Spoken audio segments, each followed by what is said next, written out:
Hello everyone, welcome to the latest video on my channel, Digger Evans Model Railway. What you're looking at here is an SAA wagon steel carrier. I've mentioned before Rails of Sheffield, and they have an eBay shop where they sell pre-owned stuff. They put on a price but they ask for an offer as well. And they had them up at 50 quid. They had these up, 4 of them at 50 quid. And I bid 44 quid and they accepted it, and I got them all in good nick. One or two minor like that you can see there just behind my thumb, that's snapped. Apart from stuff like that, they're fine. Thing is, they're pristine and brand new, and that's not what my layout's about. So we need to get them from that condition to that condition. And these are a couple that I've had before, and I've weathered and done at them like this. So I'm just going to briefly, I'm not going to start weathering up and what have you, but I'm going to briefly show you how I've got them sort of dirty. Like this one's got more dirt on the sides, but I've cleaned the places where the writing is, where the data plates are, and the information for the people who need to know it, which is what they tend to do on the railways. Started off using burnt umber, acrylic, and a number 1 brush. That's a number 1 brush with a reasonably fine nib to it, you can see there, because these are these actual wagons or trucks have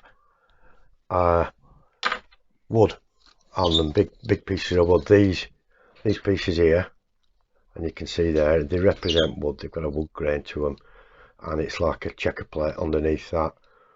I've never seen one in real life. I've never encountered one, but I've never lived anywhere near a railway, especially a goods line. So I started off painted them all with that burnt umber. Now you can see there, so they all got the gist of it, looking like timber, haven't they? The next thing I'm going to do, because I'm not going to paint all these a steel colour or whatever, because that's just a waste of time and it would just make it look brand new. So what I'm going to do is a little wash. Add a little wash. There's a million and one ways to do adding a wash, but I'm just going to show you briefly how I'm going to highlight the checker plate. The entire thing needs a dirty wash on it, you know, like it's been on the tracks for a while. So I'm using an even tinier treble O brush for this, and I'm just going, if we can get it into focus there somewhere, and I'm just going to add the wash like that. See if it can focus. Yeah, and it's going to highlight the checker plate, and I'm going to do that. I'm not going to do it now, but I'm going to do all the areas of that, and then the timber areas are going to get some wash on them. Now you might think, oh, that's a bit much like that, and you just wipe it off with your thumb or a cotton bud usually, and you just get a bit of residual dirt in the highlighted places, some of the wash. The first job I did to these before I put any paint on or anything was a dull coat for all of them. Sorry, we're out of focus. That's better. The dull coat I use for these is a commercially available one. Excuse me. A couple of cans for this, about 6 quid a can.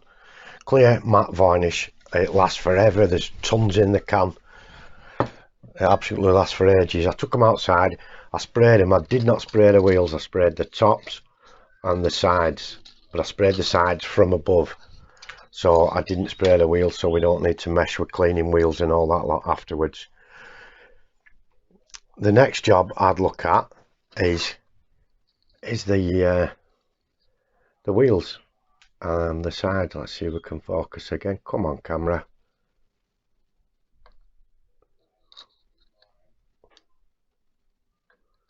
That's better. Sorry about this. And I'm just going to look at areas like there that need, like the leaf springs there, you see. Those leaf springs need, they detract dirt, and rust really accumulates quickly on things like that. So we'll try and get it in focus again. See if we can get closer up. Sorry, I'm just trying to adjust that. We'll get there.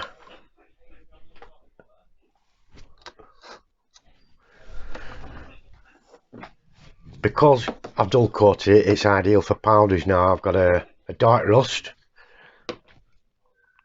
metal slag. Now these are steel carriers, and the metal slag is only for old waste materials from steel making, but it does make a very good dirt cover. And this one itself is dark steel. It's actually it's more like graphite, you know, and you rub it and you can get a shine on it when you're rubbing it into making pieces of steel look like they're brand new. So I'll just show you the brush. There's different methods of weathering with powders, and these are the brushes. When you remember the other week I talked about tailor making brushes for your own needs, these are the brushes that I'm using for this type of weathering. They don't hold a lot of powder, and you can actually rub it in very firmly rather than just have it loosely on the top. Let's see if we can focus. That one's a bit too warm, but it's got a little bit of life left in it. So I'll just quickly show you. I'm just going to dab the brush into this pot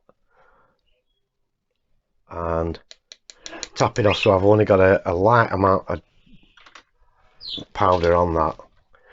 And I'll just start by rubbing it along onto this leaf spring and stuff like that, and over the actual cover. The other place that could get a lot of rust would be these brake shoes at either end. Now that just looks like it's all just been shoved on, and doesn't look real at all.